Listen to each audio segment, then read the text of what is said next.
Mustafa Kemal Atatürk adalah presiden penghancur Khalifah Utsmani. Anda tahu siapa Mustafa Kemal Atatürk? Dialah presiden pertama dari Republik Turki sekuler. Dialah dalang dibalik kekacauannya Khilafah Utsmani sampai Khilafah Utsmani harus runtuh pada 3 Maret 1924. Dan ketika Mustafa Kemal Atatürk berkuasa di Turki, dia menjadi diktator pertama di dalam dunia Islam. Dia memerintah dengan tangan besi. Habis semua umat Islam dalam genggaman tangannya. Tangannya berlumuran darah umat Islam yang menghendaki agar Khalifah Utsmani kembali menghiasi bumi Istanbul. Mustafa Kemal juga yang menghapus segala bentuk hukuman syariah. Dia yang menghapus hukum potong tangan bagi pencuri, hukum rajam bagi penzina, hukum qisas bagi pembunuh, lalu digantinya dengan hukum penjara. Tak hanya itu, Mustafa Kemal juga menghapus hukum waris, menyamaratakan ahli waris laki-laki dengan ahli waris perempuan, menghapus hukum hijab bagi muslimah, mengubah Masjid Hagia Sophia menjadi museum, kalimat azan diganti menjadi bahasa Turki, menggalakkan minum-minuman khamar di tempat umum, dan menjadikan majelis-majelis ilmu kemudian menggantikannya dengan tempat-tempat lokalisasi pelacuran dan diskotik. Tak hanya mengubah sistem pemerintahan Turki yang Islami menjadi sekuler, Mustafa Kemal juga memiliki sifat sombong sebagaimana Firaun. Dalam suatu kesempatan, Mustafa Kemal berpidato di hadapan para tentara ex-tentara khilafah.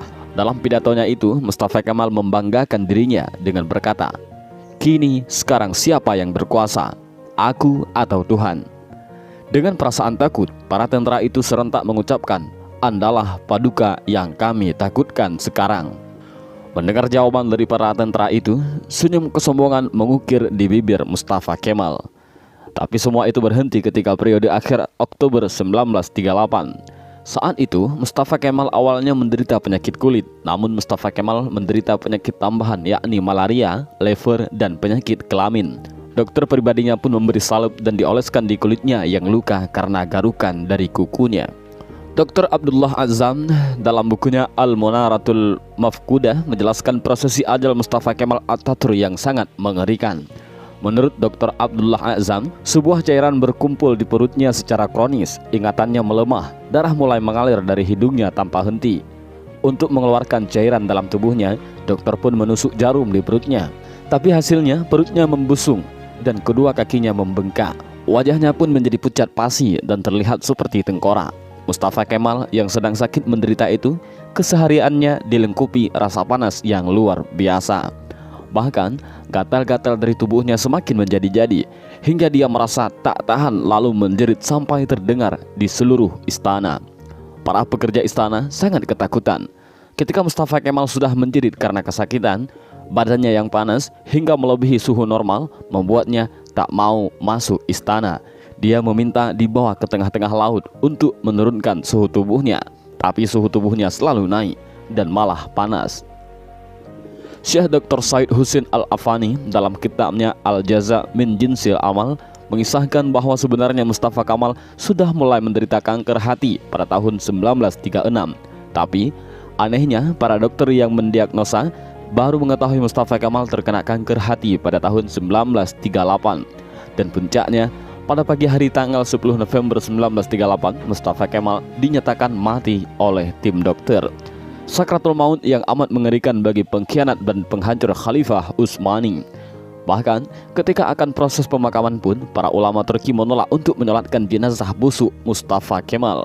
Baru di hari ke-9, atas desakan dan permintaan dari adik perempuan Mustafa Kemal, barulah para ulama dan rakyat Turki mengkafani, menyolatkan dan menguburkan Mustafa Kemal. Tapi naas, ketika jenazahnya akan dimasukkan ke bumi, jenazahnya terlempar ke atas. Para penziarah dibuat repot oleh hal ini. Untuk para ulama sepakat untuk menimbun jenazah Mustafa Kemal dengan bebatuan di bukit di Ankara.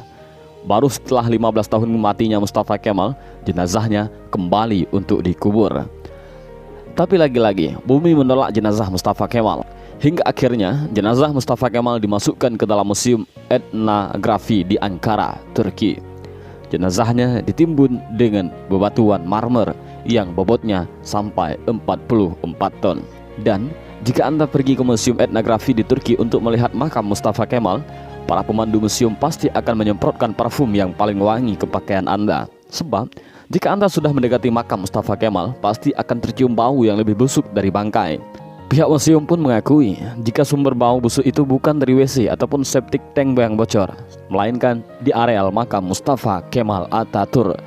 Kisah ini memberikan i'tibar, seperti kata beberapa ulama, kalau kamu benci dan mencoba menjegal khilafah, maka kamu akan melawan Allah. Lihat kematian yang mengerikan menimpa Mustafa Kemal Atatürk, si penjegal dan penghancur khilafah Utsmani. Aroma bau yang keluar dari makam Mustafa Kemal adalah cara Allah memperingatkan kepada siapa saja yang mencoba sombong dengan kekuasaannya dan melawan syariatnya, maka dia akan mendapatkan kematian yang terhina.